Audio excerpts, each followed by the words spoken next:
Hi friends, welcome to నానమ్మ village వంటలు. ఈరోజు వీడియోలో మనమైతే ఉల్లిపాయ పచ్చడి అయితే చేసుకోబోతున్నాం. మనకు సాధారణంగా అయితే ఈ ఉల్లిపాయ పచ్చడి ఎలాంటి టైంలో ఉపయోగపడుతుంది అంటే మనకైతే పని వేళలోనూ మనకు వంట చేసే సమయం లేనప్పుడు ఇలా ఉల్లిపాయ పచ్చడి పెట్టుకున్నారంటే మీకైతే 2-3 రోజుల వరకు నిల్వ ఉంటుంది. మరి ఇక మనమైతే లేట్ చేయకుండా అయితే వీడియోకి అయితే వెళ్ళిపోదాం. వీడియో చూసిన ప్రతి ఒక్కరైతే ఈ వీడియోకి అయితే ఒక లైక్ కొట్టండి. అలాగే మరెన్నో రుచికరమైన వంటల కోసం మన ఛానల్ అయితే సబ్స్క్రైబ్ అయితే చేసుకోండి. నేను ఇక్కడైతే 3 ఉల్లిపాయలు అలాగే ఒక 15 పచ్చిమిరపకాయలను అయితే తీసుకున్నాను. జస్ట్ ఏంటంటే ఈ రోజుకు మాత్రమే నేను ఈ ఉల్లిపాయ పచ్చడి అనేది చేసి చూపిస్తున్నాను. మీకు ఒకవేళ పని ఎక్కువ ఉండేసేసి 2-3 రోజుల వరకు కూర చేసే సమయం మీరు ఉన్నది అనుకుంటే అలాంటి టైంలో కొద్దిగా ఎక్కువ చేసి పెట్టుకున్నారంటే మీకైతే 2-3 రోజుల వరకు నిల్వ ఉంటుంది. మనం లేట్ చేయకుండా అయితే ఇప్పుడైతే ఈ ఉల్లిపాయలు మిరపకాయలు అయితే కట్ చేసుకుందాం. చూసారు కదా, ఉల్లిపాయలు మిరపకాయలు అయితే కట్ చేసుకోవడం అయిపోయింది. స్టవ్ వెలిగించండి. స్టవ్ వెలిగించేసి ఒక బాండి పెట్టేసేసి బాండి బాగా వేడి కాగానే అందులో 2 టేబుల్ స్పూన్ల ఆయిల్ వేసుకోండి. ఆయిల్ బాగా వేడి కాగానే 1 టీ స్పూన్ జీలకర్ర వేసేయండి. అలాగే 1 టీ స్పూన్ మెంతులు వేసేయండి. అలాగే 1 టీ స్పూన్ ఆవాలు వేసేయండి. మెంతులు, ఆవాలు, జీలకర్ర వేసిన తర్వాత ఇందులోనే మనం కట్ చేసుకున్న ఉల్లిపాయలు మిరపకాయలు అయితే వేసేయండి. వేసేసేసి అలాగే 1 టీ స్పూన్ పసుపు వేసేయండి.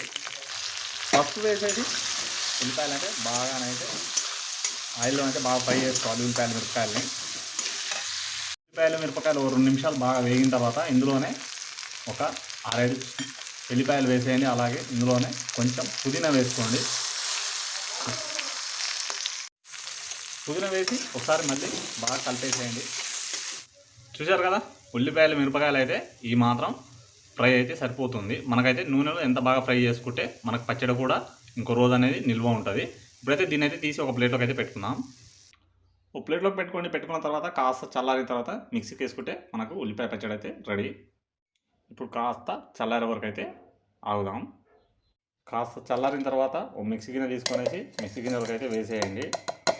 వేసేసి మెత్తగానైతే మిక్సీ పట్టుకుంటే సరిపోతుంది. ఇందులో మీ రుచికి తగ్గట్టుగానే ఉప్పు అయితే వేసుకోండి. వేసేసి ఇప్పుడు మెత్తగానైతే మిక్సీ అయితే పట్టుకుందాం. చూశారు కదా, ఈ మాత్రం అయితే మిక్సీ పట్టుకుంటే సరిపోతుంది. ఇప్పుడైతే దీన్ని ఒక ప్లేట్లోకి అయితే పెట్టుకుందాం. ఇలా ఒక ప్లేట్లోకి అయితే పెట్టుకోండి. ఇప్పుడైతే మనం వెంటనే తాలింపు అయితే పెట్టేసుకుందాం. అయితే ఇదే బాండిలోనే 2 టీ స్పూన్ ఆయిల్ వేసిన, 2 ఎండుమిర్చిని వేస్తున్నా. అలాగే 2 కరివేపాకు వేస్తున్నా. అలాగే 1 టీ స్పూన్ తాలింపు గింజలు వేస్తున్నా. వేసేసి ఒకసారి అయితే బాగా కలిపేసేయండి. తాలింపు రెడీ కాగానే ఇందులోనే మనం ముందుగానే మిక్సీ పట్టి పెట్టుకున్న పచ్చడిని అయితే వేసేయండి. చూశారు కదా, ఉల్లిపాయ పచ్చడి అయితే రెడీ అయిపోయింది. ఇప్పుడైతే తీసి ఒక బౌల్లోకి అయితే పెట్టుకుందాం. చూశారు కదా, ఉల్లిపాయ పచ్చడి చాలా ఈజీ, చాలా రుచిగా ఉంటుంది. మీకు పని ఎక్కువగా వంట చేసే సమయం లేనప్పుడు అయితే ఈ విధంగానైతే ఉల్లిపాయ పచ్చడి అయితే చేసేసుకోండి. మీకైతే 2-3 రోజుల వరకు నిల్వ ఉంటుంది. మరి ఈ ఉల్లిపాయ పచ్చడి రెసిపీ మీకు నచ్చినట్టయితే ఈ వీడియోకి అయితే ఒక లైక్ కొట్టండి. అలాగే కొత్త మన ఛానల్కి వచ్చిన వాళ్ళైతే సబ్స్క్రైబ్ అయితే చేసుకోండి.